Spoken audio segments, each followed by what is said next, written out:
para qué sirven y algunas ideas sobre las acciones que intervienen y cómo se realiza el cálculo y el armado.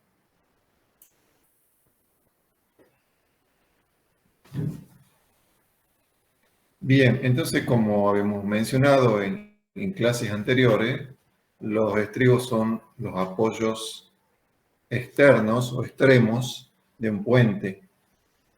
En el caso de esta figura, son los marcados en color amarillo. Tenemos un puente de dos vanos con una pila, un apoyo central formado por una pila que vimos sobre el tema pilas, lo vimos en la clase pasada, y ahora vamos a hablar sobre los apoyos extremos, que son los estribos. Bueno, entonces estas estructuras extremas del puente van a servir para soportar las cargas que le transmite la superestructura, tanto carga permanente como cargas útiles o acciones externas como el sismo o el viento. Pero además de esa función de soportar las cargas y transmitirla a la fundación, también contienen el terraplén de acceso, ¿no? Ya que piensen que en estas imágenes, por ejemplo en esta imagen de la izquierda, que estamos viendo arriba a la izquierda, el puente estaría a la derecha de este esquema y el camino a la izquierda. Entonces acá a la izquierda tenemos todo un terraplén, el cual tiene que ser Acá vemos una foto de un estribo típico.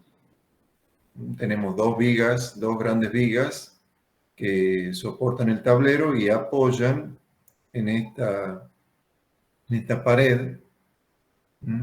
Y vemos que el estribo tiene una pared frontal y estos laterales. Ya vamos a ver cómo se llama cada parte. Acá vemos otra solución en un cruce de autopistas. Esto era un cruce de un río posiblemente, esto es un cruce de dos caminos. Y esto es también un cruce de dos caminos. Bien.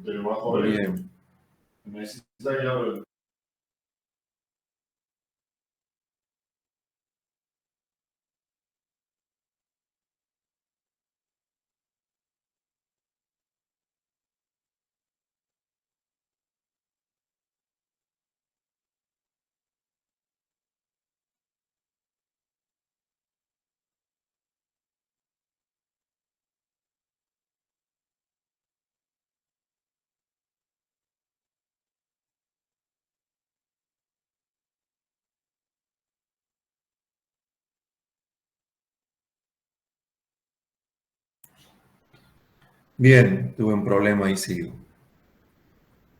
Entonces, vamos a agrandar esto. Entonces estamos viendo distintas opciones de estribos. Ya vamos a ver enseguida cómo se llama cada parte. Pero ustedes ven, ya están viendo acá que el estribo, que en este caso esta pared, parte del estribo de esta pared que estamos viendo acá, tiene del otro lado un terraplén que tiene que soportar. Y por otro lado, transmitir las cargas de este tablero, de esta superestructura hacia la fundación. Bueno, ahí vemos otra solución con elementos prefabricados. Acá vemos que tenemos un tablero con múltiples vigas. Podemos ver las mesetas que forman los dispositivos de apoyo, que contienen los dispositivos de apoyo, y esta viga que es parte ya del estribo. Bueno, otras soluciones. Acá el estribo, propiamente dicho, estaría acá arriba, en la parte superior del talud, y esto es un sistema de elementos prefabricados de contención del talud. Acá vemos un estribo más simple, formado por elementos de mampostería para permitir el paso a un puente metálico, un poco más en detalle, el mismo sistema. Y de nuevo estos estribos cuya pared de contención está formada por estos elementos prefabricados que se van ensamblando uno con otro, son patentes. A su vez, estos elementos tienen un sistema de anclaje en el suelo. Perpendicular al plano del elemento hay un sistema de anclaje en el suelo. Bueno, entonces si nuevamente miramos lo que sería un corte de una estructura simple, de un puente de un solo vano, encontraríamos los dos estribos, robustos en este caso, que tienen a la izquierda, por ejemplo, de este elemento, tenemos el empuje de suelo, tenemos la superestructura que descansa sobre parte del estribo y el estribo que transmite estas acciones estas acciones de la superestructura y el empuje de suelo lo tiene que transmitir a la fundación. Bien, un poco otro esquema de la parte de un posible estribo. En este caso vemos una gran pared, un muro, que ya vamos a ver cómo se llama, y una fundación directa. Entre el estribo y la superestructura, como ya dijimos otras veces, está el dispositivo de apoyo. Bien, acá tenemos otra posible forma del estribo. En el caso de la figura A, tenemos acá un muro que va a recibir a las vigas del puente, acá dice asiento del puente, y por otro lado un muro de contención del suelo, o pegado a ese mismo muro que sirve de asiento del puente, un muro de contención del suelo, que se puede extender formando un cierto ángulo con los muros principales.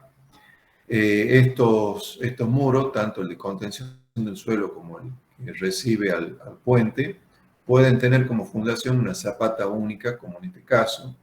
Entonces esto constituiría un estribo simple. Normalmente cuando estas paredes laterales se encuentran a 90 grados y son más robustas y adquieren más importancia y más altura, como en la figura B, ya se habla de un estribo cerrado. Un estribo cerrado porque prácticamente forma una caja, mientras que en este caso de la figura A se habla de un estribo abierto. Mientras que en la figura C se trata de un estribo abierto, o sea, no está cerrado, decimos cuando está cerrado por paredes perpendiculares a la pared principal del estribo, mientras que estos son estribos abiertos, no tienen paredes laterales, pero sí tienen acá unos contrafuertes, si se fijan en la parte inferior, por acá estarían la viga que recibe a las vigas del puente, y por acá hay unos contrafuertes que ayudan a transmitir la carga y a su vez contienen al suelo que está ubicado del otro lado del estribo. Bueno, esos contrafuertes en algunos casos podrían transformarse simplemente en pilote, como en este caso. En este caso el estribo estaría formado por una viga, tiene un sector que recibe a las vigas del puente y otro sector que contiene el suelo, y esas vigas están fundadas sobre pilotes verticales o inclinados. Bueno, otro corte de lo mismo. Tenemos la estructura del puente con la altura de la viga, la altura de la losa, el apoyo, el dispositivo de apoyo. Un espacio que hay que dejar acá para que entre el camino, entre el suelo, entre la losa de aproximación que estaría acá y el tablero, hay que dejar un espacio que está formado por este muro que contiene al suelo para que no invada el dispositivo de apoyo, ¿no? O sea, acá tenemos un muro, pero por otro lado tenemos que dejar un espacio para que puente ante un incremento de temperatura, por ejemplo, no incida sobre este muro pantalla que se llama, sino que tenga movimiento libre. Ya vamos a ver después en otra figura. Bueno, algún plano, un esquema de cómo se ve la presentación de un puente de este tipo en plano.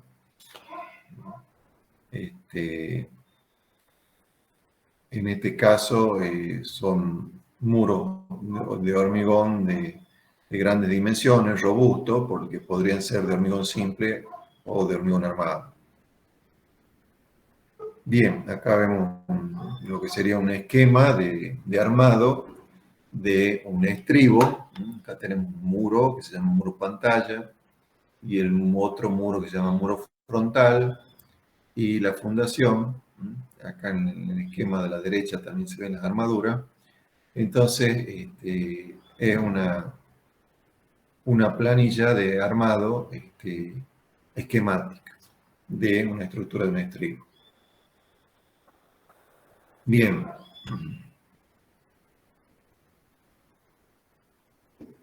Bueno, vamos a pasar esta parte. Bueno, esta es una fotografía de un estribo cerrado en construcción. Esta es la pared principal del estribo. Para el lado izquierdo, inferior izquierdo, vendría el puente. Del lado superior derecho habría que rellenarlo con suelo. Del lado superior derecho estaría la continuidad con el camino. Bien, entonces, vamos a repasar entonces los objetivos y la forma posible de los estribos. Entonces, como dice acá, los estribos forman el cierre del puente en los extremos y permiten la transición de la superestructura al camino. O sea, conectan la superestructura, que recordemos que está formada principalmente por el tablero y todos los elementos accesorios, lo conectan a esa superestructura con el camino. Entonces, las funciones principales del estribo son tanto de tipo estático como constructivo. En cuanto a la parte estática, sus funciones son recibir las cargas verticales, las fuerzas horizontales que aparecen en la superestructura y transmitirla hacia la fundación. Dentro de sus funciones, de otra de sus funciones estáticas, podríamos nombrar absorber o soportar los empujes de suelo situados por delante y por detrás del estribo, o sea, tanto del lado del terraplén como del lado del puente, si tuviéramos suelo del lado del puente. Y en cuanto a su función constructiva o geométrica, estarían las de ubicar o alojar a los dispositivos de apoyo y proveer una continuación a las veredas del puente. Entonces acá en planta vemos distintas opciones para el estribo. Según ello vamos a hablar de estribos rectos y oblicuos. El estribo en general va a tener un ángulo distinto de 90 grados con el obstáculo que cruza, que sería la figura de la izquierda. Cuando tenemos un caso particular de que la intersección es a 90 grados, hablamos de un estribo recto. Pero si la intersección no es a 90 grados, sino con otro ángulo, hablamos de un estribo oblicuo, como en el caso de la figura de la izquierda. Fíjense que las paredes en planta, estas paredes frontales y estas paredes laterales del estribo, forman un ángulo distinto de 90 grados. En cambio, en esta figura central, las paredes frontales, que están vistas acá en planta, cortadas por el dibujo, y estas paredes laterales de contención del suelo, el suelo lateral, forman un ángulo de 90 grados. Entonces, como les digo, en la primera figura de la izquierda hablamos de un estribo oblicuo, en la segunda de un estribo recto, y hay casos donde la oblicuidad es muy marcada, donde ya no convendría hacer un estribo oblicuo, porque tendría gran extensión sus paredes, entonces se prefiere hacer un estribo recto a costa de tener una mayor longitud de puente. Bueno, ya vamos a insistir sobre esta idea. es necesario que el suelo que queda encerrado en el estribo, del lado del camino, tenga una buena compactación y que no sea socavado, porque si no se nos origina una depresión acá, un hueco, y se termina interrumpiendo el tráfico, que es lo que pasa frecuentemente. Entonces, según dónde esté ubicado el estribo y el grado de complicación que tenga, generalmente se habla de estribo simple, formado por una viga simple, y generalmente están ubicados en la parte superior del terraplén, hasta estribos complejos o compuestos o cerrados que están ubicados en la parte inferior del terraplén y están formados por paredes robustas, frontales y laterales. Y luego hay casos intermedios. Bien, entonces estos serían algunos de los casos extremos. En la figura de la izquierda, el estribo está, si lo vemos en planta, está ubicado prácticamente en la parte superior del terraplén. Entonces nos va a formar un estribo sencillo, simple, hablamos de estribo simple, pero nos va a dar una mayor longitud de puente. Si ustedes se fijan en comparación con este otro caso, en que la pared principal del estribo sale o emerge desde el pie del talud. Esto sería el talud. Estos serían los bordes del talud.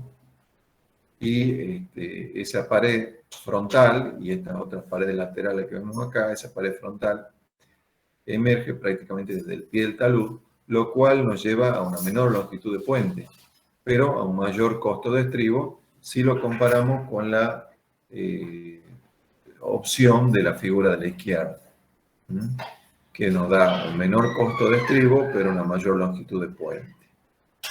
¿Está claro este concepto? ¿Estamos bien hasta ahí? ¿Entienden más o menos lo que es el estribo y las distintas opciones que tenemos? Sí, quiero. Bien. Sí. Entonces veamos primero el estribo simple, o sea, el estribo que está ubicado acá en la parte de arriba del talud y que es, digamos, el más sencillo, el más fácil, el más simple. ¿Cómo estaría formado? Por una viga cabezal que está marcada acá en un corte en color rojo, rojizo, rosado. Esa viga cabezal va a soportar al dispositivo de apoyo que estoy marcando acá con el cursor, y entonces va a recibir las cargas tanto verticales como horizontales que le transmita la superestructura, que es esta viga y losa que estoy marcando acá a la izquierda. Esa sería entonces la viga cabezal, que llamamos, ¿no? Viga principal o viga cabezal del estribo. Después tenemos este murito marcado en este color marrón claro, que se llama muro pantalla, ¿no? Porque es una pequeña pantalla que lo que hace es contener el suelo que está acá del lado del camino, impidiendo que ese suelo caiga sobre el dispositivo de apoyo. Se imagina que si yo no tuviera esto sería invadido por el dispositivo de apoyo sería invadido por este suelo y el dispositivo de apoyo no podría funcionar bien. Entonces, ese murito pantalla contiene a...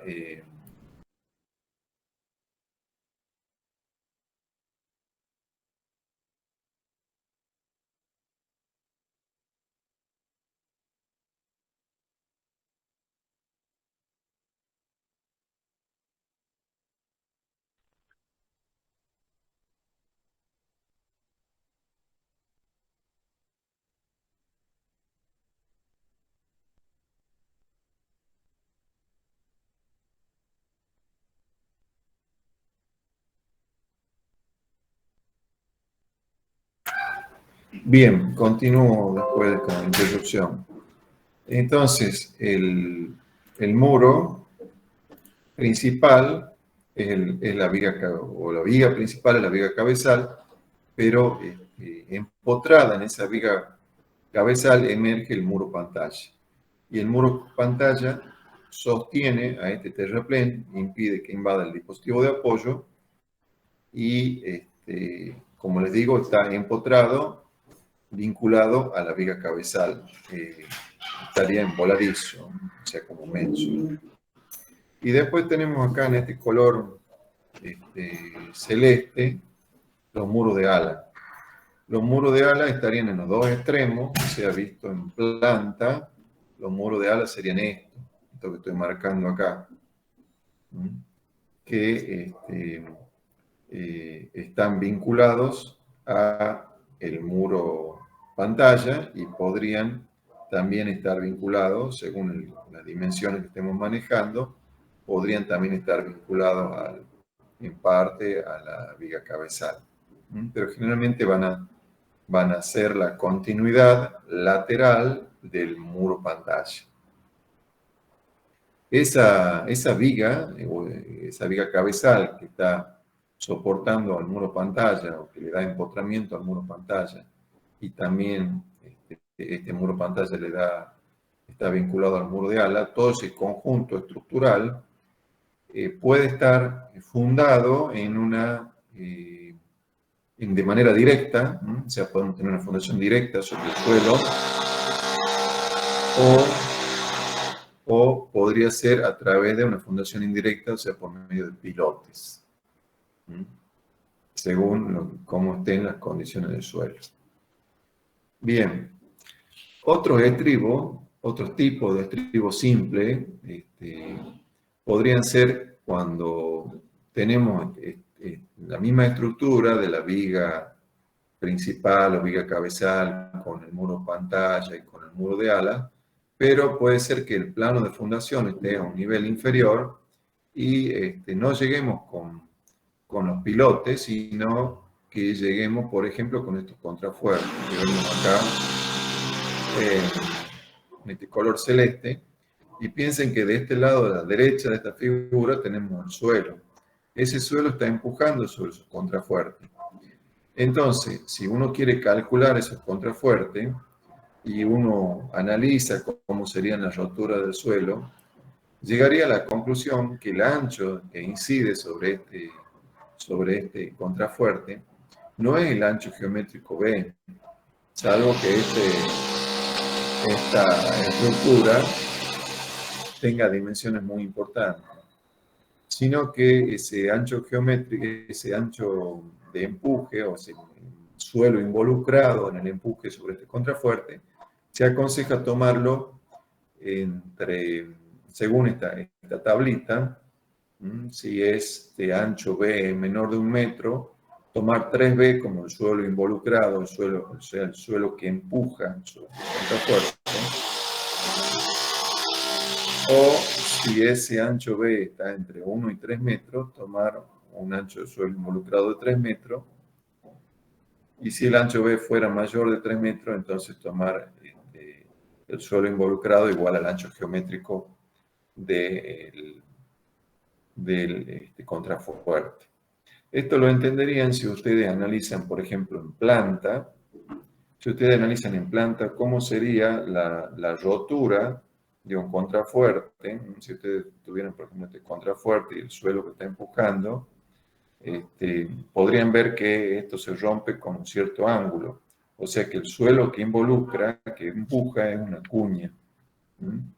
Es una cuña de ancho mayor al ancho geométrico. Entonces eso es lo que se intenta reflejar con esta tabla. Entonces esta es una opción de un estribo simple que va adquiriendo pequeño grado de complejidad porque en vez de fundarlo arriba, como hacíamos en este caso, o terminar el estribo acá y poner unos pilotes y listo, no, ahora nos complicamos un poco más poniendo estos contrafuertes.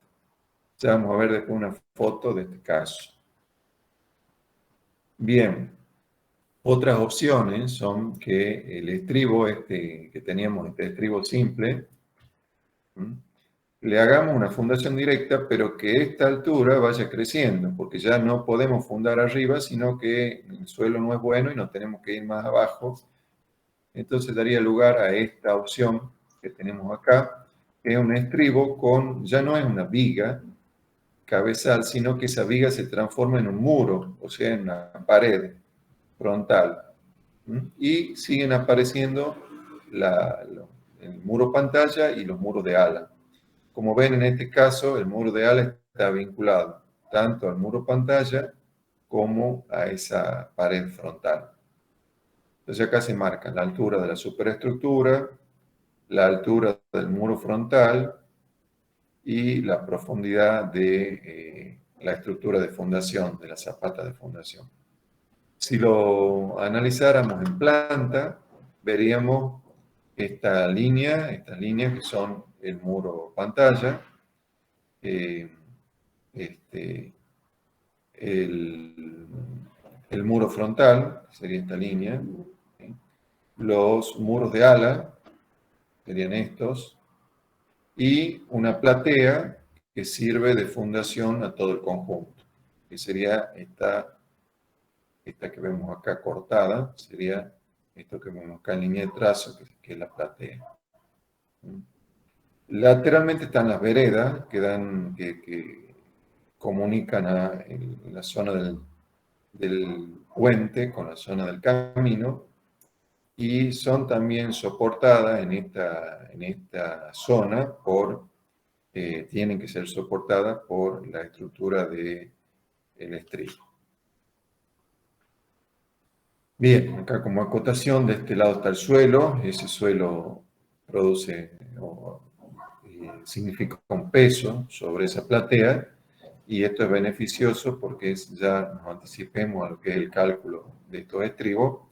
Esto va a ser una fuerza equilibrante, que va a equilibrar a las otras fuerzas que producen un momento de vuelco, como son, por ejemplo, el empuje del suelo.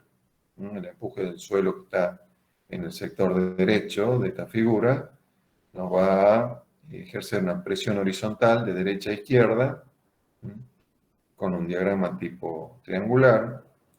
Entonces, eso va a producir un momento de vuelco respecto al punto de giro de esta fundación, mientras que el peso del suelo va a producir un momento equilibrante. Bien. Entonces, el otro caso extremo de estribo era que el estribo se encuentre en la zona del pie, el muro principal del estribo emerja del pie del talud, como en el caso del ejemplo de la derecha, y esté vinculado con grandes muros laterales. Tenemos muros laterales y el muro frontal que forman ese estribo cerrado, esa caja. Entonces, también, como antes, tienen la función, ese conjunto de contener el terraplén, solo que acá no solo tenemos los muros de ala, sino que tenemos dos muros laterales que están vinculados al muro de ala y a su vez están vinculados al muro frontal. Y forman una estructura de rigidez importante. Bueno, acá hay algunas recomendaciones de predimensionado.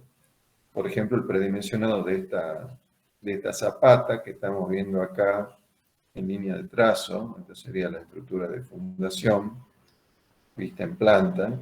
Entonces, por supuesto que esto depende de la tensión admisible del suelo, pero acá se dan una recomendación geométrica, las proporciones con la altura. Fíjense que acá dice D0 igual a 0,65 de la altura del estribo y D1 igual a 0,55 de la altura. Y H es la altura medida entre el borde superior y el borde inferior del estribo. Bien. Bueno, luego acá hay un método geométrico de trazado en planta de la forma del estribo, pero no tiene mayor importancia. Bien, hablemos de nuevo de la oblicuidad. Recuerden que hablo de oblicuidad con respecto a el ángulo que forma el camino con el obstáculo. Entonces, en el primer caso, figura superior izquierda, se muestra el caso no muy común en que ese ángulo sea de 90 grados. O sea, que en este caso podemos construir un estribo cuyas paredes también forman los 90 grados y hablamos de un estribo cerrado recto.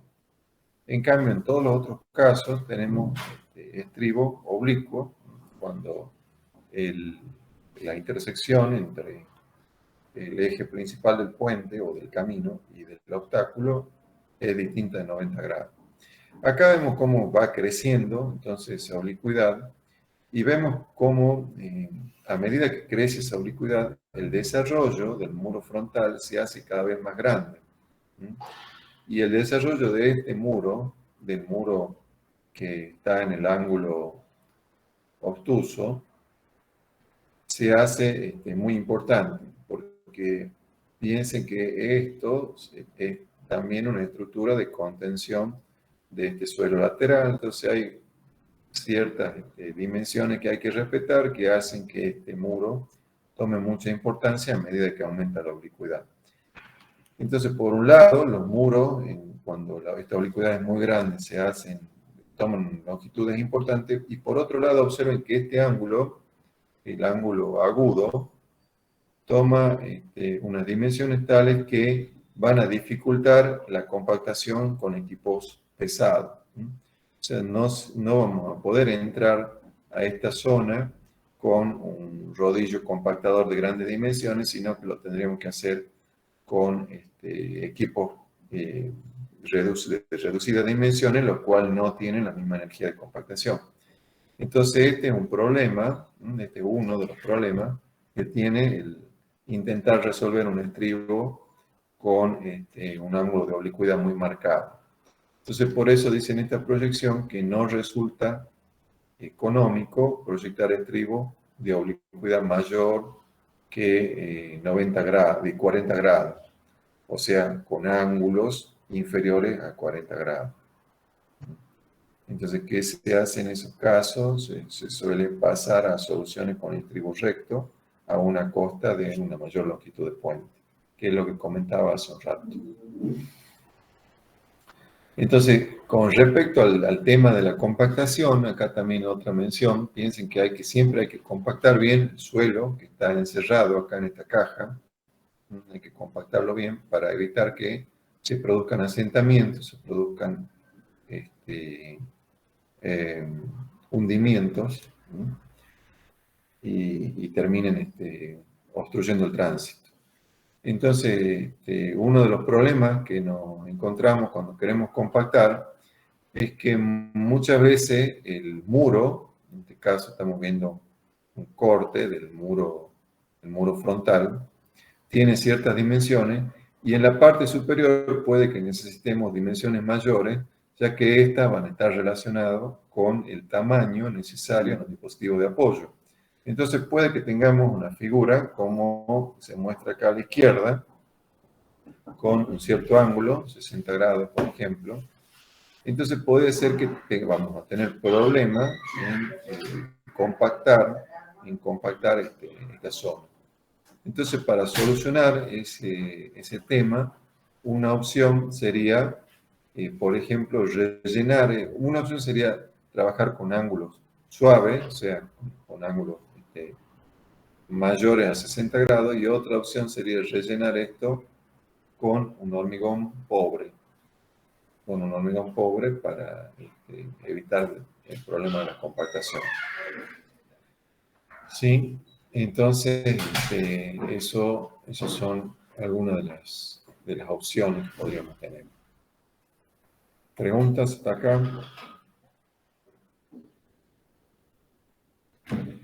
Bien, veamos un poquito qué pasa con el comportamiento estático.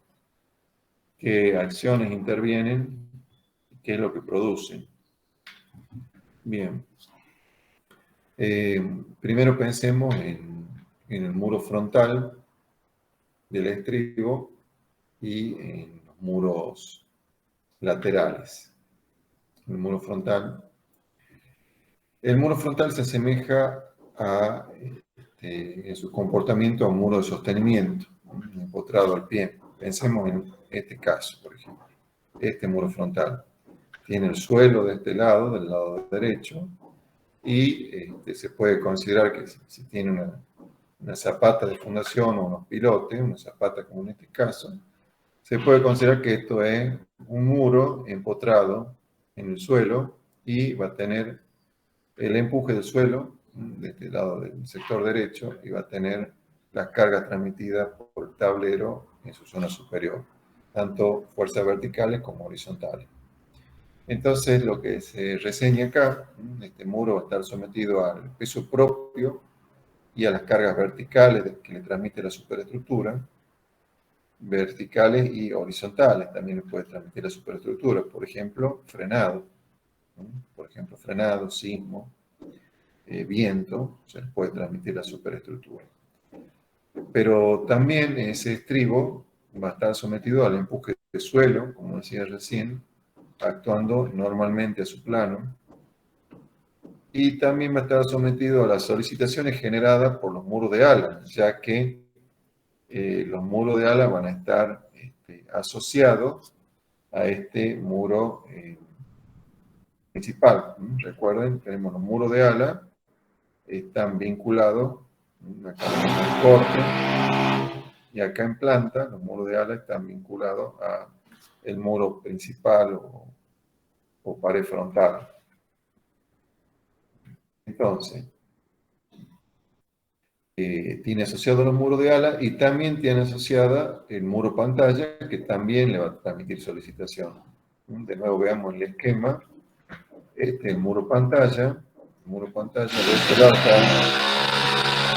de este lado está el suelo, hay un empuje de suelo, produce una flexión sobre ese muro pantalla, hay un momento flector, y eso se transmite a este muro frontal o viga cabezal, según las dimensiones que tenga. Hemos hablado de viga cabezal o de tabique o muro frontal. Bien. Entonces, además, tenemos que tener en cuenta que las cargas que vienen de la superestructura pueden actuar con cierta excentricidad. Pensemos de nuevo en este caso, yo tengo el eje del muro por acá, por el medio de esta parte, pero tengo el eje del dispositivo de apoyo, va a estar en el medio de esta sección. Entonces yo voy a tener una excentricidad.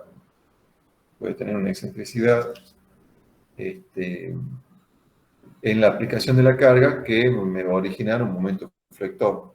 Un momento flector debido a esa excentricidad. Bien. Además, tenemos, como decía antes, el empuje del suelo, y ese empuje del suelo produce o se puede tomar como un diagrama de tensiones triangular, que produce un momento flector en la dirección vertical. Esto sería el muro visto de frente, esto sería la altura del muro, esto sería el ancho del muro, y esto sería el empuje del suelo, o el diagrama de tensiones del suelo que incide sobre el muro, y produciría un diagrama de momentos flectores de este tipo, ya sea que estemos en las zonas extremas o en las zonas centrales. Simplificadamente podríamos suponer que estos diagramas no tienen variación. Ya vamos a ver después que sí tienen variación.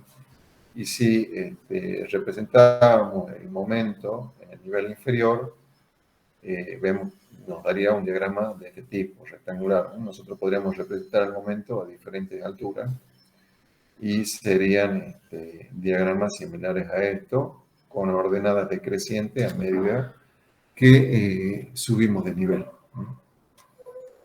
Bien. ¿Qué pasa con el muro de ala? ¿Qué le transmite al muro frontal? Le transmite dos efectos. Por un lado, ese muro de ala le transmite un momento flector, ya que esto tiene un efecto como bisagra. Piensen que el muro de ala, vamos a ver en planta acá, el muro de ala, que sería esto, ¿sí? Sería esto en corte, sería esto en planta, que estoy marcando con el cursor, tiene un empuje de suelo. Ese empuje de suelo hace que esto intente abrirse. Entonces le está transmitiendo un momento, está sometido a un momento flector que se lo transmite a través de su unión con el muro frontal. Pero a su vez hay otro efecto, que es el peso propio de este muro. El peso propio del muro de ala hace que esto intente bajar. Entonces, cuando intenta bajar, le transmite una fuerza y le transmite un momento. Ese momento está en el plano de este dibujo, por efecto de su peso propio.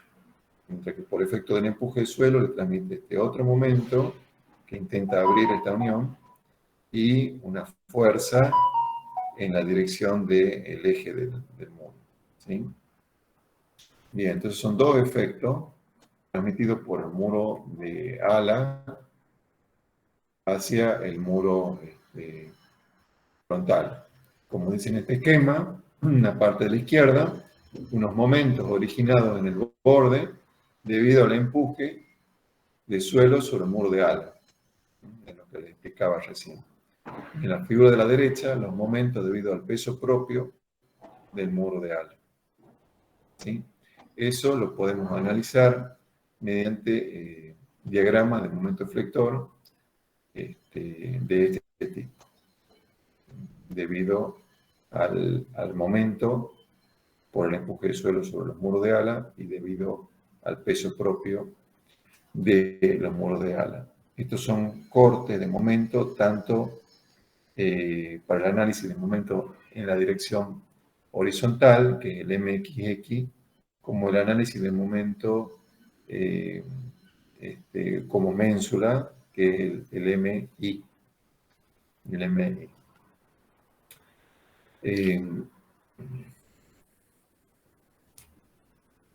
Bien. Entonces, vamos a verlo de nuevo esto en otra figura, en perspectiva. Bueno, cuando el estribo es oblicuo, el problema es similar, solo que se complica, hay que hacer una descomposición de fuerzas acá por el ángulo de oblicuidad que puede tener los muros entre sí, el muro frontal con el muro de ala. Entonces van a aparecer acá un seno de alfa y un coseno de alfa, pero el problema es similar, no lo vamos a ver, ser suficiente con interpretar lo que pasa en el estribo recto. Entonces, volviendo sobre el estribo simple, recto, y acá viéndolo en perspectiva para entenderlo mejor. Nosotros tenemos, en primer lugar, acá está el muro frontal y acá están los muros de ala, a la izquierda de la figura. En primer lugar, tenemos las acciones transmitidas por el tablero, que será una fuerza vertical, acá en la parte superior, sobre el muro pantalla, una fuerza horizontal también posiblemente, y esa fuerza vertical puede tener una excentricidad, o sea que me transmitirá un momento. Por otro lado, tengo un diagrama de presiones triangular, como es el diagrama 1, debido al empuje del suelo que está acá del lado del camino. ¿Sí? Esto, como ustedes ven en mecánica del suelo y están viendo en fundaciones, este empuje del suelo es proporcional a qué era, al peso específico del suelo y a la profundidad en la que me encuentro. Eso me daría una presión que si multiplico por un área me daría una fuerza.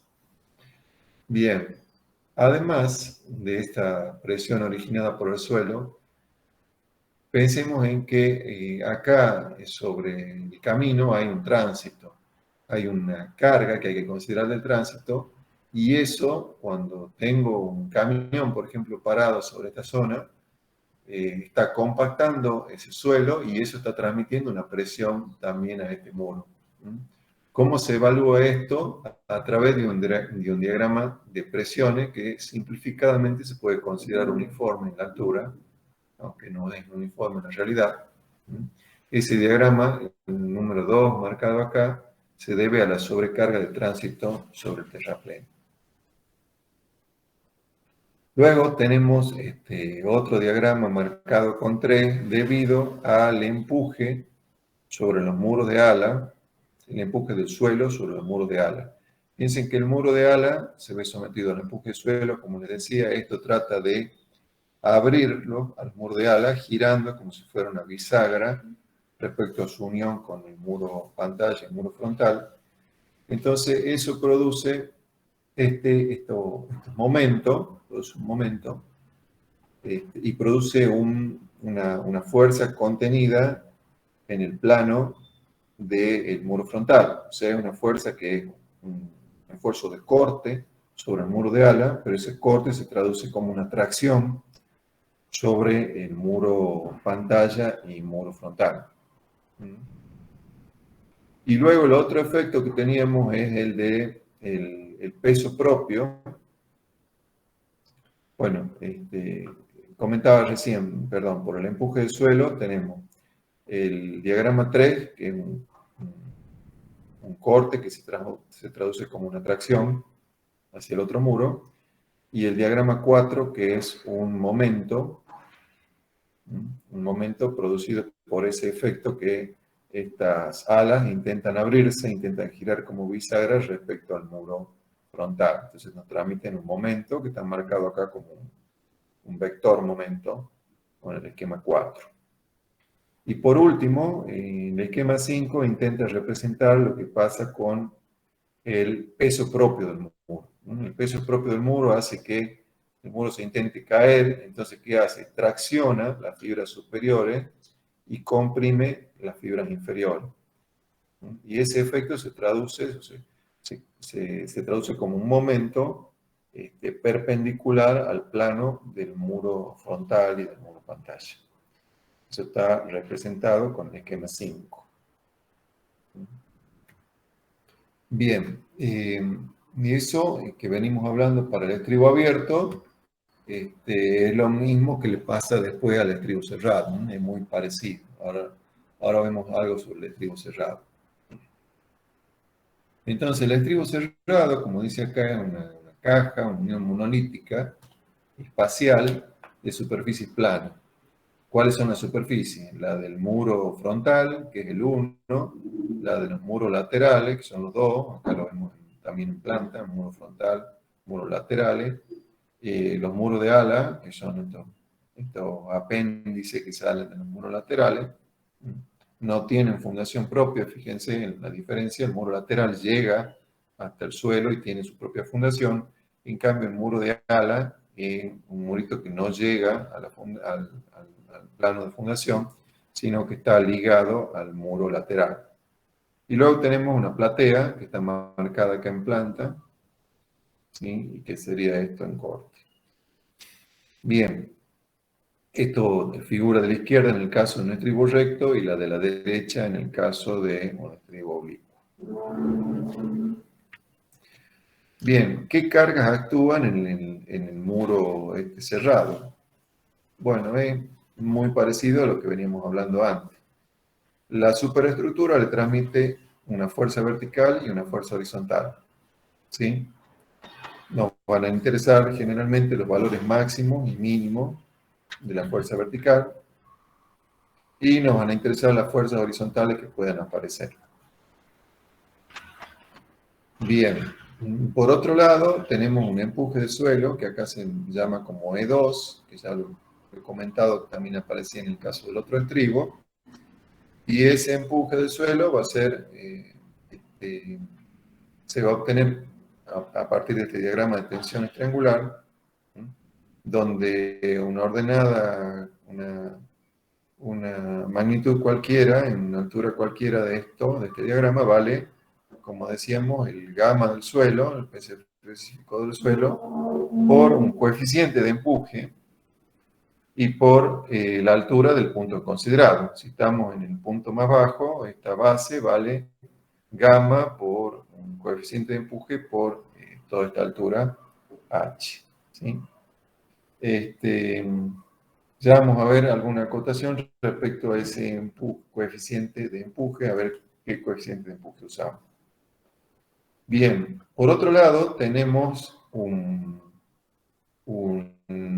diagrama de tensiones que podemos suponer rectangular, que les comentaba recién, que es un empuje adicional debido a la sobrecarga, que actúe sobre el terraplén. Por ejemplo, un grupo de camiones que están pasando por el terraplén están produciendo una presión vertical sobre el suelo y eso también se transmite como una presión perpendicular a la pared del muro.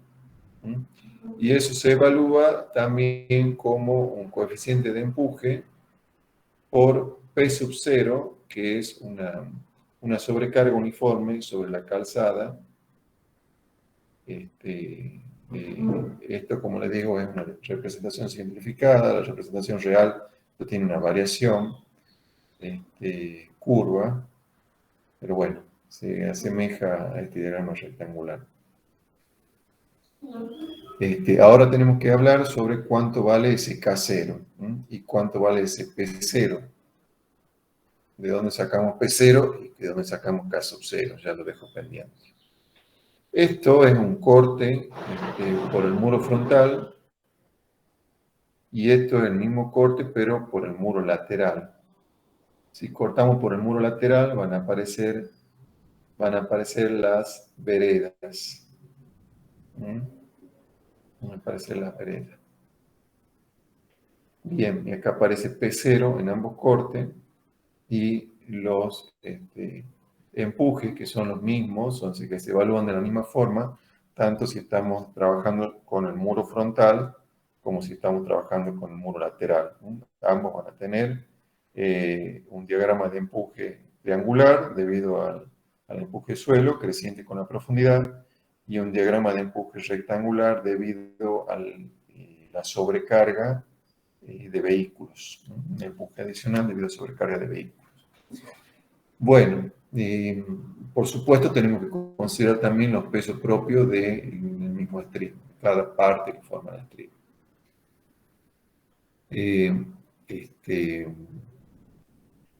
Bueno, la fuerza horizontal H, que llega desde la superestructura, puede venir de rozamientos de apoyo. Por ejemplo, si tuviéramos apoyos metálicos, habría que considerar un coeficiente de rozamiento, y eso en μ multiplicado por la fuerza vertical nos daría una fuerza horizontal que podría considerarse, o también podríamos obtener la fuerza horizontal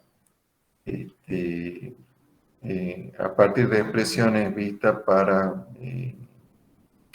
perdón, la fuerza horizontal podría ser originada por el frenado o por el sismo, y podemos vincularla con las propiedades del neopreno con expresiones vistas en clases anteriores, donde vimos cómo se podía obtener el área de neopreno conociendo la fuerza horizontal que actúa, por ejemplo, y haciendo una serie de verificaciones y conociendo también la fuerza vertical que actúa sobre el dispositivo de apoyo. Pero bueno, acá lo que nos concentramos en que tenemos una fuerza horizontal que será evaluada ya de alguna manera, frenado, sismo o lo que sea, y eso se transmite al dispositivo de apoyo. Tengan en cuenta que esta fuerza horizontal es reversible, ya que el frenado, por ejemplo, se puede dar hacia un lado o hacia el otro, el sismo también. Por lo tanto, habrá que tomar lo más desfavorable, ¿sí? Habrá que tomar la situación más desfavorable. Bien. Les decía que hay un coeficiente de empuje que tenemos que ver de dónde lo sacamos. Bueno, si ustedes ya han calculado una pantalla, ya han calculado en cimentaciones, ya han trabajado sobre sobre el cálculo de una pantalla, el empuje de suelo sobre un muro de contención. ¿Alguno que opine? ¿Están todos? ¿Están todos más o Todavía menos? no, ingeniero, es el tema que justo empezamos a ver ayer. ¿No? Bien. Bueno, ustedes van a ver en cimentaciones que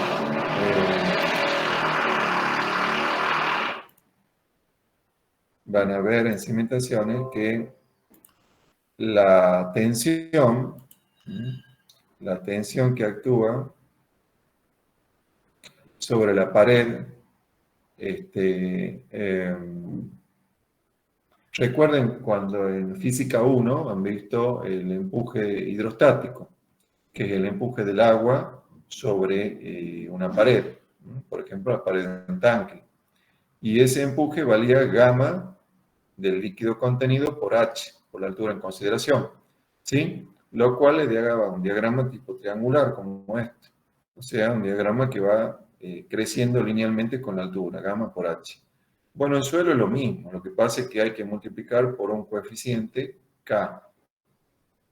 O sea que evaluar cuánto vale la presión sobre la pared, sobre una pared, en el caso que esté encerrado el suelo, o sea, esa pared está sosteniendo el suelo, va a ser gamma del suelo por H, como era en el agua, pero ahora multiplicado por un coeficiente de empuje, llamamos K sub A.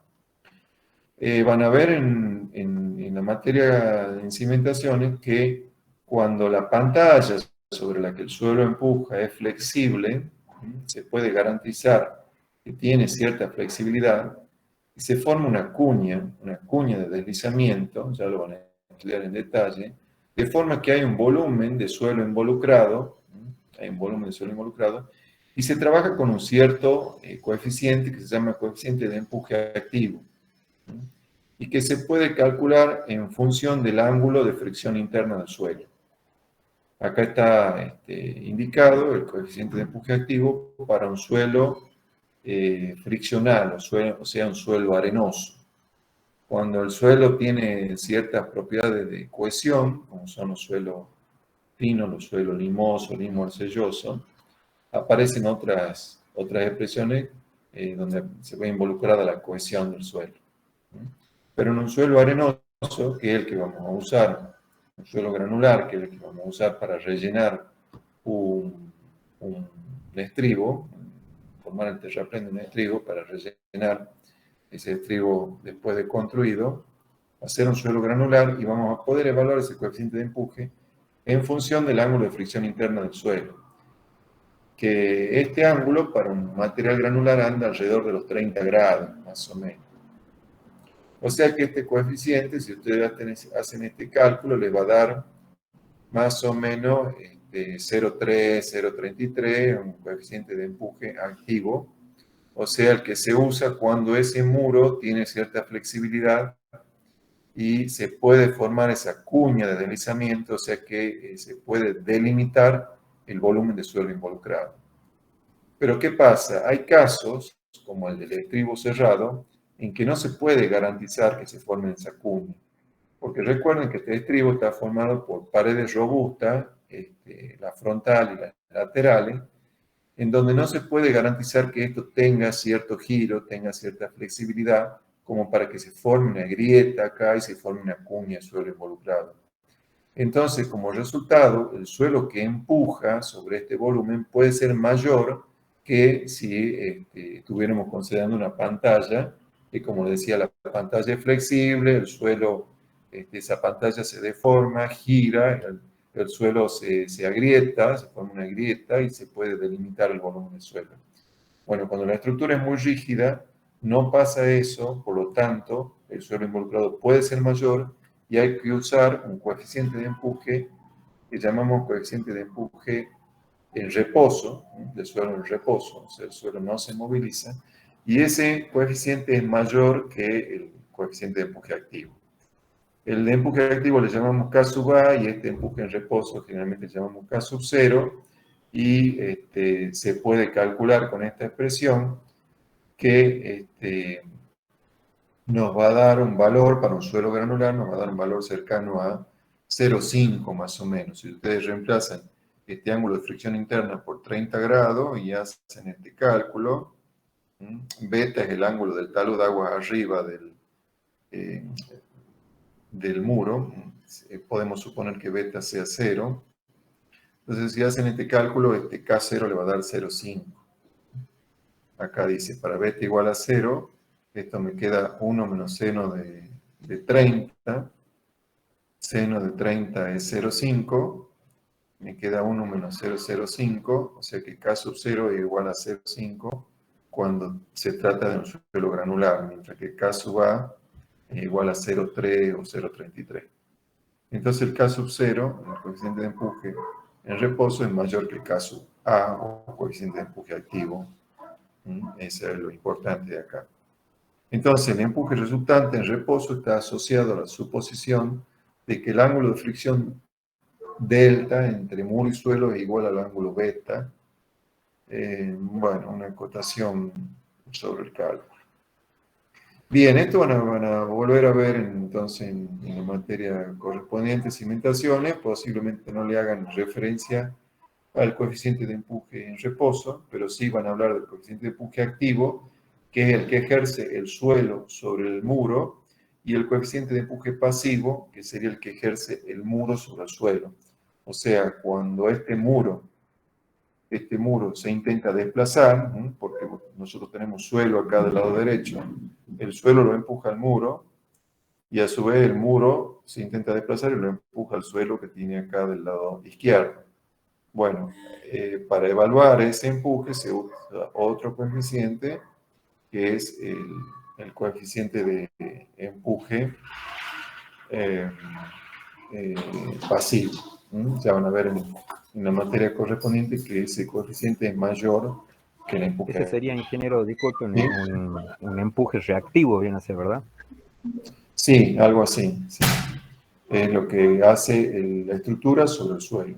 Para que se den una idea, en un suelo granular, ese valor, ese coeficiente de empuje, es superior a 2, mientras que el empuje activo, como les decía, es más o menos 0,3. Y el empuje en reposo es más o menos 0,5. Bien. Entonces, eso es en cuanto a la evaluación del coeficiente SK sub 0 o coeficiente de empuje en reposo que aparecía en la evaluación de E sub 1, del empuje E sub 1, que era este empuje adicional por la sobrecarga, y aparece también en la evaluación del empuje que produce el mismo suelo. K sub 0, aparecen ambas expresiones. Y en el empuje de la sobrecarga, nos fijamos que el producto de K sub 0 por la misma sobrecarga, P sub 0. Bueno, ¿cuánto vale esa sobrecarga? ¿Cuánto se puede considerar como acción del vehículo? Recuerden que en el puente nosotros teníamos el vehículo especial o aplanadora para el reglamento viejo, o los camiones para los reglamentos, si el SOC 800 o las normas norteamericanas, y teníamos una sobrecarga distribuida. Esa sobrecarga distribuida valía más o menos 0,5 toneladas por metro cuadrado en los reglamentos nuevos, o entre 0,4 y 0,6 en el reglamento antiguo aún vigente de la DNB.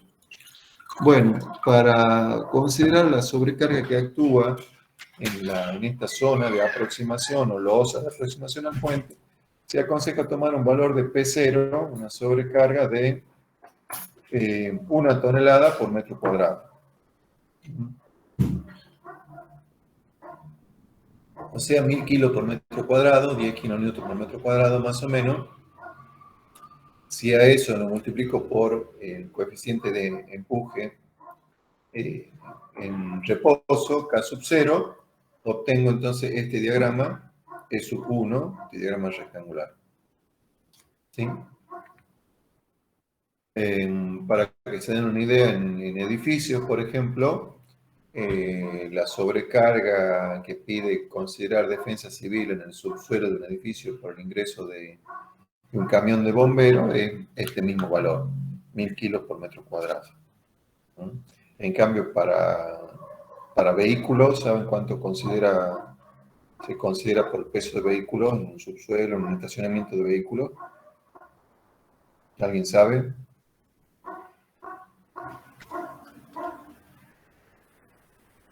No escucho.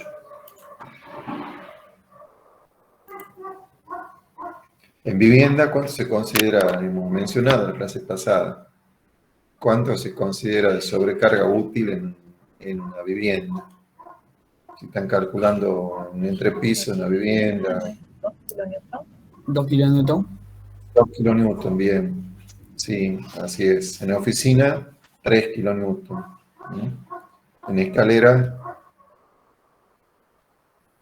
4. En balcones, 4. En depósito, no menos de 5. ¿Sí? Y en el caso de automóviles, si están calculando un estacionamiento elevado, si no me equivoco, es también 4 kilonewton por metro cuadrado. 400 kilos por metro cuadrado. Pero si tienen que calcular, si tienen que considerar la norma de defensa civil, les obliga a considerar el ingreso de un camión de bomberos. Y ahí toma, si no me equivoco, 1 tonelada, o sea, 10 kilonewton por metro cuadrado. Bien.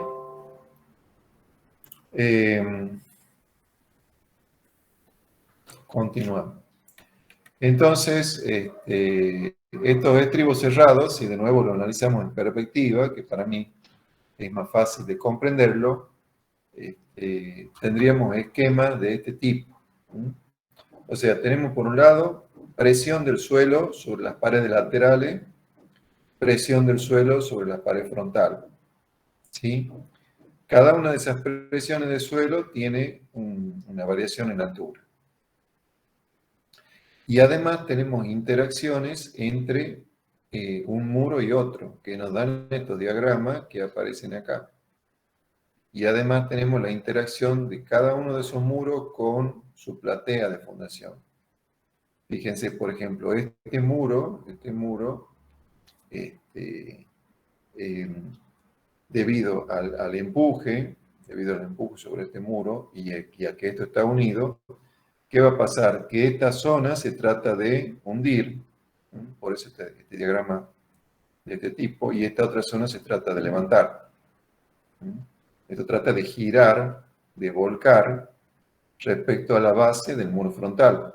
Entonces tenemos acá una presión y acá tenemos una tendencia a levantarse o a disminuir las tensiones. ¿Sí? Bueno, también por efecto de esa vinculación, se podría ver, esto también lo van a poder ver si trabajan con el programa de elementos finitos. Yo para la próxima clase les voy a mostrar. Ahora no he podido instalar, tenían problemas de instalación, pero también veríamos que hay una variación de tensiones en la fundación de este tipo.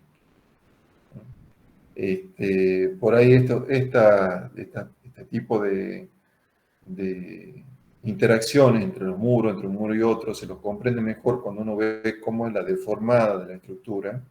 Y entonces, a partir de la deformada, puede imaginar cómo son los diagramas de momento y los diagramas de tensión.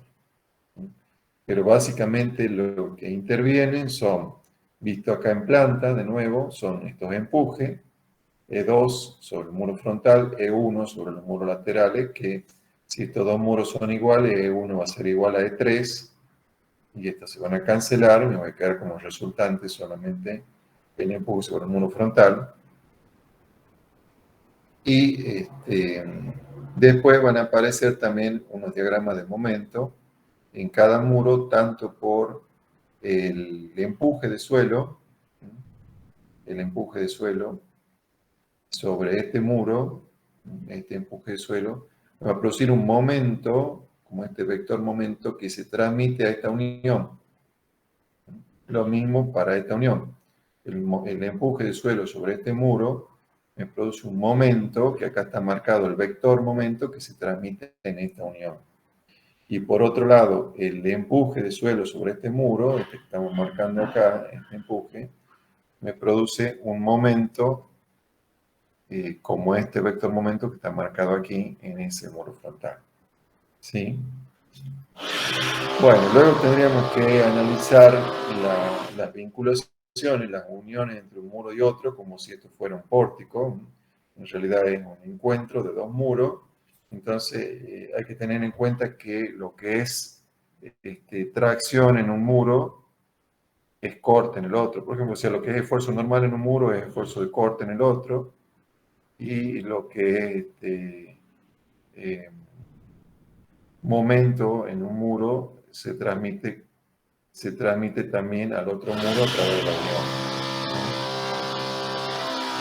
Entonces, si uno analiza los momentos de estos muros y los rebate, como se ha hecho acá, podríamos tener diagramas de momentos en dirección X, como serían los primeros que se ven, y momentos en dirección Y. Esto, como les digo, no es tan sencillo de ver. Los momentos en dirección Y son los más fáciles de ver, que son cuando este muro se deforma en el plano vertical, y se comporta como una ménsula que está empotrada en su base.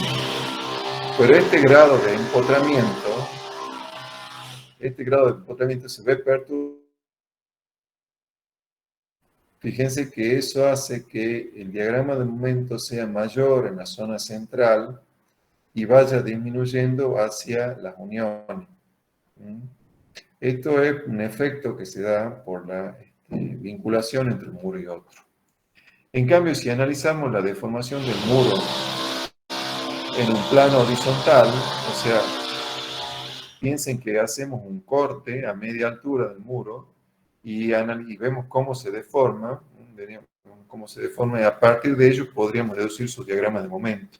Y serían diagramas de momento de este tipo, donde se comporta como si fuera una viga apoyada en lo que serían las uniones, y la parte central se comportaría como una zona de tramo. O sea, tenemos generalmente una inversión de momento, como se marca acá, desde la zona central, en que tenemos traccionadas las fibras externas, o sea, las fibras opuestas a la zona donde está el suelo, y eso podemos denominar un momento positivo, y cambia de signo en la unión entre los muros. Acá estaría la unión entre los muros, esto es el muro lateral que ha sido rebatido, como les decía. Esto sería la parte del muro frontal. Entonces, estos diagramas lo vamos a entender un poquito mejor en la clase que viene, cuando les muestre un modelo de elementos finitos, ¿no? Como son las deformadas. Pero bueno, esto es como para que tengan una idea de lo complejo que es obtener los diagramas de momento en este tipo de estructura, donde tenemos variaciones en altura y tenemos variaciones en función de la distancia a la pared que estamos analizando, o a los encuentros entre las paredes. Bien, en el caso del estribo oblicuo el problema es un poquito más complejo, y hay que considerar, como les decía, el ángulo de oblicuidad y hacer descomposiciones de fuerza.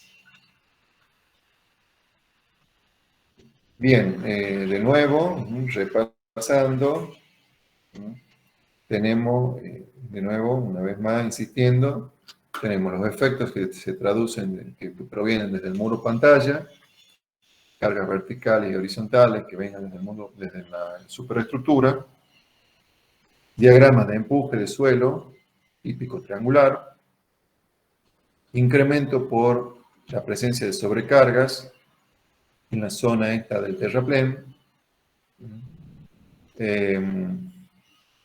la acción también del muro pantalla sobre el muro frontal, creo que no lo hemos mencionado antes, este murito pantalla está sometido al empuje de suelo, o sea que tiene una fuerza acá horizontales y tiene un momento, porque ese empuje de suelo lo intenta volcar. ¿Cuál es su punto de giro? La unión con el muro frontal. Entonces, eso está representado en este esquema 3. el efecto del muro pantalla sobre el muro frontal. Luego, en este esquema 4, se representa el efecto del muro de ala sobre el muro lateral, empuje de suelo por un lado y peso propio por el otro.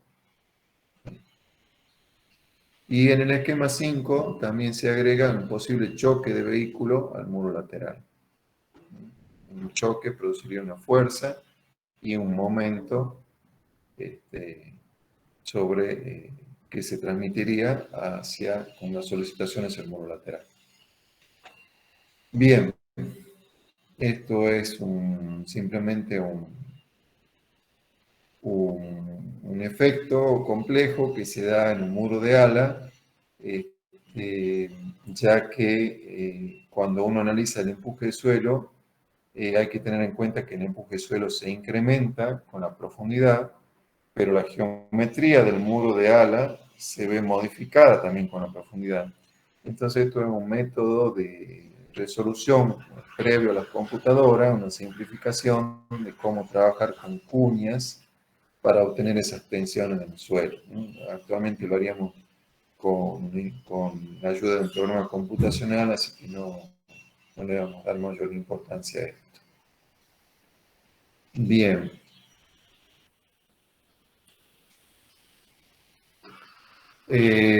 Por último, ¿qué pasa con la platea? La platea también la van a entender mejor. Quizás han visto el cálculo de una zapata simple, de una fundación simple de una columna, y si no lo han visto, simplemente hay que hacer un análisis de tensiones basado en las acciones que tenemos, que generalmente son fuerzas verticales y posiblemente un momento flector, que es lo que tenemos en el caso del estribo cerrado, por ejemplo. Una sumatoria de acciones verticales que intervengan, dadas por todos los pesos de los muros y por las acciones transmitidas desde la superestructura, el peso del suelo involucrado también, nos daría una sumatoria de fuerzas verticales, y el análisis de los momentos, de todos los momentos flectores que intervienen, nos daría una sumatoria de momentos.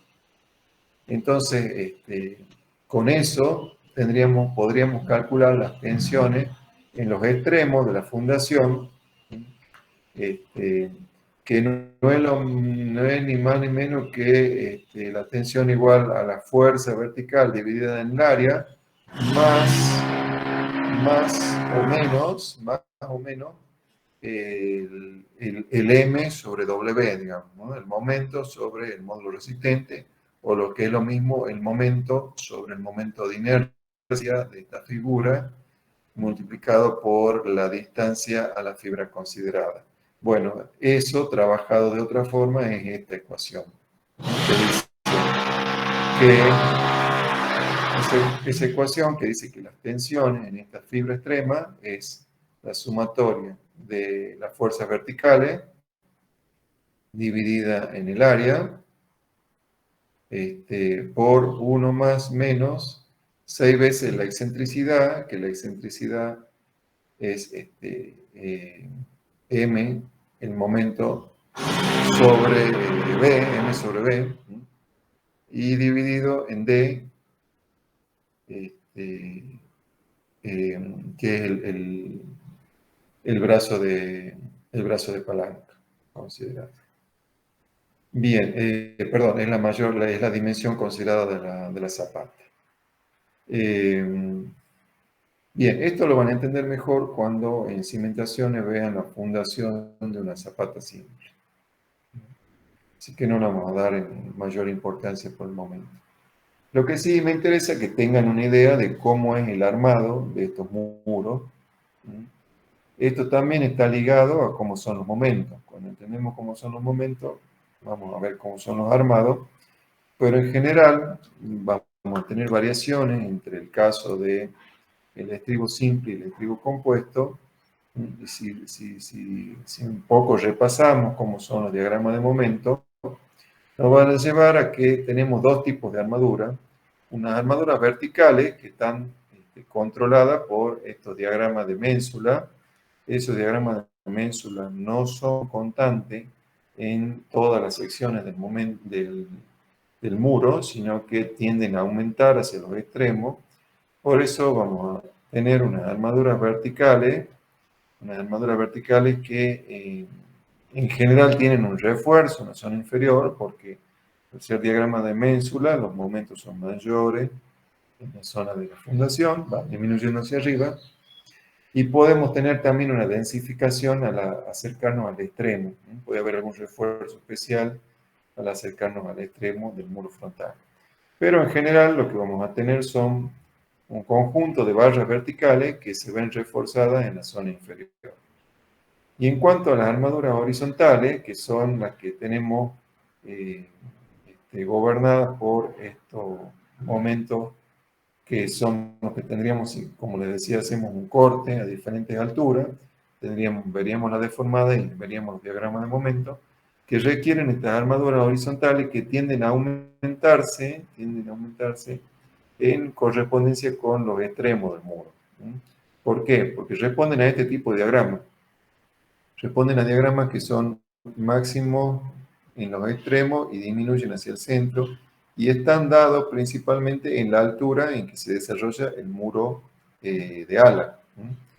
Por debajo del muro de ala no tenemos prácticamente esos requerimientos, pero se continúa con una armadura mínima. O sea que, en resumen, como armadura horizontal vamos a tener un conjunto de barras en toda la altura, más un refuerzo en la zona en que tenemos el muro de ala, que es lo que se ve en esta parte de la figura.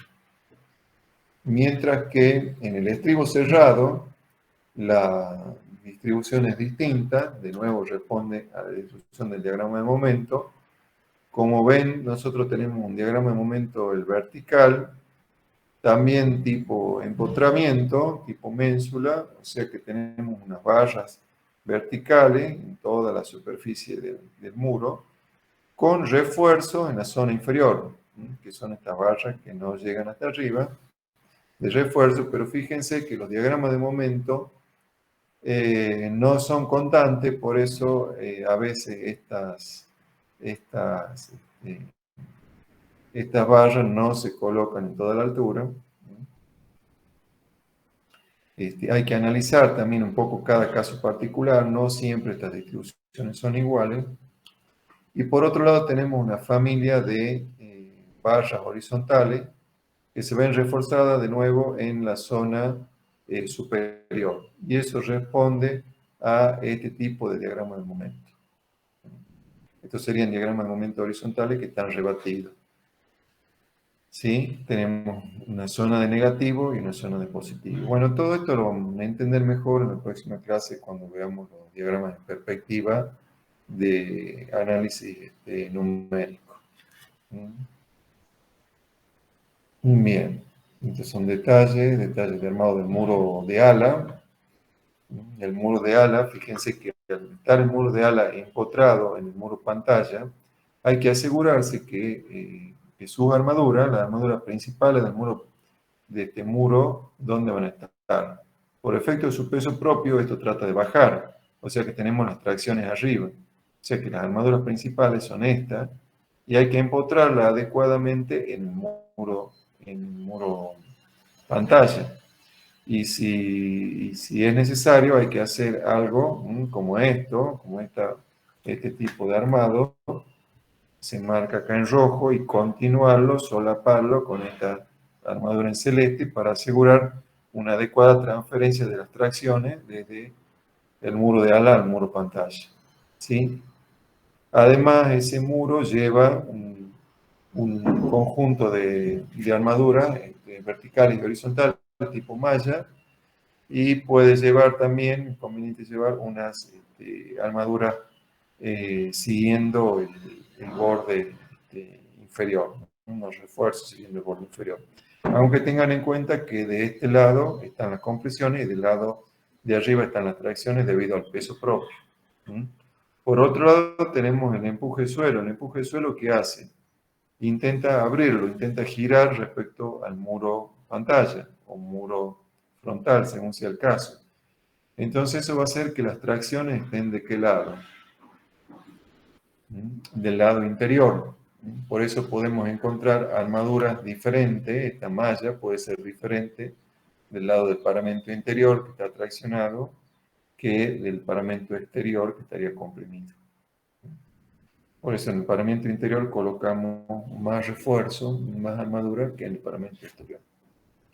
Bien. Bueno, estos son otros detalles de armado, de resolución, siempre con la idea de que las armaduras estén suficientemente empotradas. La armadura de tracción, la armadura que soportan las tracciones por el peso propio de este elemento, estén suficientemente empotradas en el muro frontal o en el muro pantalla. Bien. Bueno, esto en cuanto al armado de los muros laterales es similar a lo otro, y esto en cuanto al armado de la platea. Esa platea, también ese armado lo van a entender mejor cuando veamos los programas los resultados del análisis numérico, cuando estudien en cimentación en una fundación, pero básicamente esto lo pueden razonar como que es un voladizo.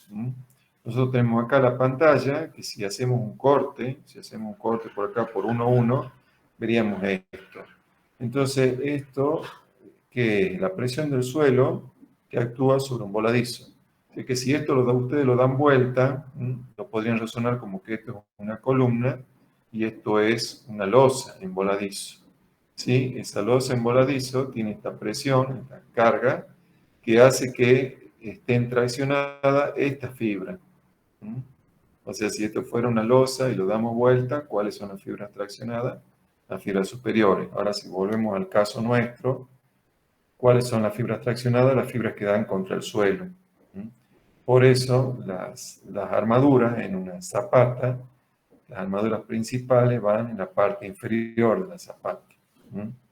Bueno, eso con algunas complicaciones más, porque acá tenemos un muro y otro muro, tenemos un muro de 90 grados, hacen que en el caso de esta zapata tenemos un grupo de armadura en la zona inferior y un grupo de armadura en la zona superior, con ciertos refuerzos, que hacen que todo este tipo de estructuras generalmente resulte en una jaula que tiene armaduras superiores, armaduras inferiores y armadura lateral. Si uno lo analiza en detalle, podría colocar algunos refuerzos en alguna zona y no en otra, pero generalmente estas soluciones de cortar armaduras terminan complicando el armado, y lo que se suele hacer en obras, salvo en casos muy especiales, con muy grandes dimensiones, lo que se suele hacer en obras es tratar de colocar armaduras más o menos uniforme en toda la superficie, formando canastos, y algunos refuerzos que van en la parte inferior, en la cara inferior, como dice acá, van a colocar refuerzos bajo el muro para absorber esos picos de tracciones que van a aparecer, y en la cara superior se pueden colocar refuerzos, que serían esta parte, en esta zona para absorber una posible flexión que tenga esta losa hacia la parte superior. Cuando veamos de nuevo la deformada lo van a entender mejor. Bueno, y ahora para terminar repasamos con algunas imágenes adicionales que tengo por acá, preparadas por un alumno del año pasado, sobre el mismo tema en base a las imágenes que yo le di, a la base que le di. Quiero que veamos algunas otras imágenes. Bueno, acá dice que es necesario asegurar una buena compactación del suelo de fundación en la cercanía del muro, tratando de llegar a cerca del 100% del ensayo Proctor, porque nosotros tenemos, como decía antes, evitar que acá tengamos hundimiento, no se produzca un efecto como el de esta figura que me ocasionaría un problema al ingresar al muro. Entonces, para que no pase esto, tengo que tener una buena compactación del suelo cercano al muro. La función de los estribos: recibir la carga, alojar los dispositivos de apoyo, dar continuidad entre el camino y el puente y absorber los empujes. Los estribos rectos y oblicuos que hemos visto. La clasificación en estribo simple, estribo con muro frontal, un estribo simple formado por una viga que forma el estribo simplemente y tiene una pantallita, esquemáticamente sería algo así, o un estribo con un pequeño muro frontal. Bien, algunos ejemplos, ya les he mostrado algunas de estas fotos.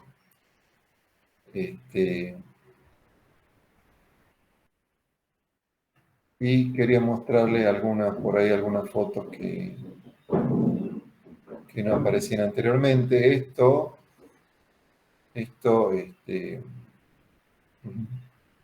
se denomina a veces también un falso estribo. Fíjense que esto está formado por una viga con dos pilas. Esto es prácticamente una pila que soporta la carga de la estructura. Y por otro lado, tenemos un estribo que solo soporta al suelo, solo contiene el suelo. Acá como que está separada la función. Acá está separada la función de una estructura que recibe las cargas verticales y horizontales del tablero, que sería un falso estribo, y esta otra parte de la estructura que soporta los empujes del suelo. Todo esto se le llama a veces falso estribo. Esto es un estribo con contrafuerte, que yo les he mostrado el esquema hace un rato, y ahora les muestro una foto. Es un tipo de estribo abierto, sin muro de ala, y tiene esos contrafuertes para contener el suelo. Y también les había mostrado un caso en que el estribo podía tener unos pilotes, que acá se muestra algún ejemplo a través de esta foto, un ejemplo real. Se está observando la parte superior de esos pilotes inclinados, esquematizado en la figura de la izquierda. Bien. Algunas recomendaciones en cuanto al predimensionado del estribo. El ancho total de la zapata A se puede tomar una proporción de H, 0,4 a 0,9 de H. La puntera o pie del estribo, la parte que queda hacia adelante, esto se puede tomar entre un 20 y un 30% de la altura del muro, y la parte que queda por detrás, el talón, se puede tomar de 0,1 o sea, de un 10% a un 65% de la altura del estribo. Esto sale de recomendaciones similares que existen para fundaciones de muro de sostenimiento. Cuando el muro de sostenimiento está vinculado a una zapata de fundación, tiene recomendaciones similares en cuanto a las proporciones de qué parte de la zapata va por delante y por detrás de ese muro. También en cuanto al espesor del muro, por supuesto que todo esto sale del cálculo, pero más o menos anda en un 10% de la altura. O sea que si tenemos un muro de 5 metros de altura, tendrá más o menos unos 50 centímetros de espesor. Bien. Algunas otras imágenes acá nos recuerdan que, como acá tenemos suelo y ese suelo puede ser inundable, es conveniente que el muro tenga un dren. Este relleno siempre va a convenir que sea con un material granular que permita el flujo, el drenaje del agua, y tomar las precauciones necesarias para que acá haya un dren y que se pueda eliminar el agua, como se marca en esta figura figura donde la base del muro estaría por acá. Acá empezaría la fundación. Y acá se ven unos drain y una posible válvula que sirve de drain. Lo conveniente es hacer un tratamiento con un drain de partícula, hacer una clasificación de suelo adecuada para que acá se pueda eliminar fácilmente el agua y no se produzcan taponamientos con material fino. Bueno, la parte de los estribos ya hemos visto, y acá un ejemplo de un puente de un estribo simple. Un puente con un estribo simple similar a lo que se mostraba en esta figura sería el de este caso, el de este puente. Luego, estos casos que ya hemos hablado, y quiero ver alguna foto que se me haya escapado, que tengamos acá para mostrar.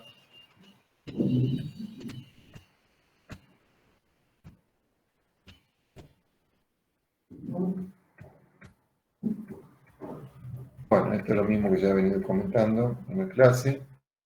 Y aquí los compañeros del año pasado han incluido un programa de posible análisis de estribo, en el caso del programa Geo5, que se utiliza para verificar el diseño de estribos y muros con ala. Permite comprobar el estribo contra vuelco. Nosotros el estribo lo vamos a tener que calcular al vuelco, el vuelco que le produce el suelo respecto a un punto de giro, al deslizamiento, porque este suelo también lo empuja y lo trata de deslizar sobre su superficie de apoyo. Eso también lo van a hacer en la práctica, la verificación del muro al vuelco, al deslizamiento. Deslizamiento o traslación, también puede llamar, podemos hablar de traslación. Y también este programa permite verificar la capacidad portante de la cimentación, que va a venir del cálculo de las tensiones del suelo. Calcular las tensiones del suelo y verificarlas con las tensiones admisibles. Y ese programa también permite el dimensionado de las secciones de hormigón armado. O sea, es un programa específico para cálculo de distintos tipos de estructuras de soporte, entre ellas los estribos. Bien, entonces se puede modelar el programa, la estructura tridimensionalmente, ponerle distintos tipos de suelo y hacer verificación. Por ejemplo, acá abajo, fíjense que dice verificación del equilibrio, verificación de la capacidad portante, verificación del muro en sí mismo y verificación de la estabilidad de talud. Bueno, muchos de estos temas los van a ver en cimentaciones. Vamos a volver un poquito sobre esto cuando les muestre el análisis con otro programa más artesanal. Este tipo de programas son más caja negra, donde uno ingresa los datos y saca unos resultados, pero no ve muy bien qué es lo que está haciendo. Hay otros programas donde uno obtiene los esfuerzos y con los esfuerzos puede entender mejor qué es lo que le pasa a la estructura y luego dimensionarla con una planilla de cálculo, por ejemplo. Bueno, estos diagramas ya hemos visto, no sé si me queda algo más por mostrarles.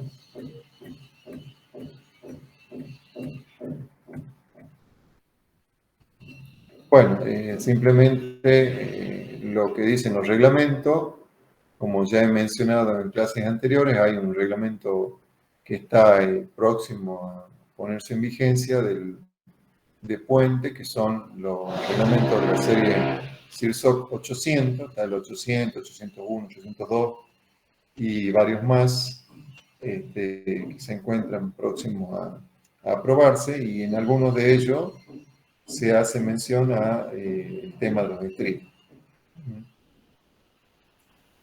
En el capítulo 2 del CIRSOC 801 se habla de los estribos y encontramos, por ejemplo, un capítulo referido a las fundaciones del puente, otro capítulo que habla de la generalidad de hidrología e hidráulica, sobre la ubicación del estribo respecto al cauce. Y luego en el capítulo 5 habla sobre las propiedades de los materiales que van a formar el estribo o la estructura en general. ¿Sí? Y hay algunos requerimientos respecto al estribo en cuanto a el tipo de hormigón a usar. Una clase de hormigón tipo B con una resistencia de diseño mayor o igual a 30 megapascal. Una resistencia característica. Hay un contenido mínimo de cemento, 300 kilos por metro cúbico. Piensen que hay un requisito mínimo, pues ya que la estructura del estribo va a estar en contacto con el suelo y con el agua. Entonces tienen que tener una calidad mínima asegurada en cuanto al tipo de hormigón a usar. Bien. Y hay un apéndice A5 en el CSOC 802, que son los pasos básicos para el diseño de puentes de hormigón, y una de esas partes toca el tema estribos, en el capítulo 11. Este reglamento ustedes lo pueden ver en internet, lo pueden descargar y revisar lo que dice ese capítulo, por ejemplo. Bien. Les voy a subir también la bibliografía, si no lo ha hecho todavía la ingeniera Daciano, les voy a subir la bibliografía que pueden usar en distintas partes de la materia, pero como ya les dije en otras ocasiones, cualquier libro de puente viene bien. Hay algunas otras recomendaciones. Están los enlaces para el CIRSOC 801 y 802 y los comentarios también de estos reglamentos. Algo sobre puentes ferroviarios, etc. Bueno, con esto terminamos esta parte. Vamos a volver a ver algo en la clase que viene sobre el trabajo con programas computacionales. Y después vamos a ver la última parte de puentes, que es métodos conductivos. ¿Sí? Entonces, voy a dejar acá. Recuerden que siempre las preguntas de los parciales son en base al programa y a algunos comentarios que hacemos en clase, por lo que es conveniente que estén atentos a las observaciones de clase. No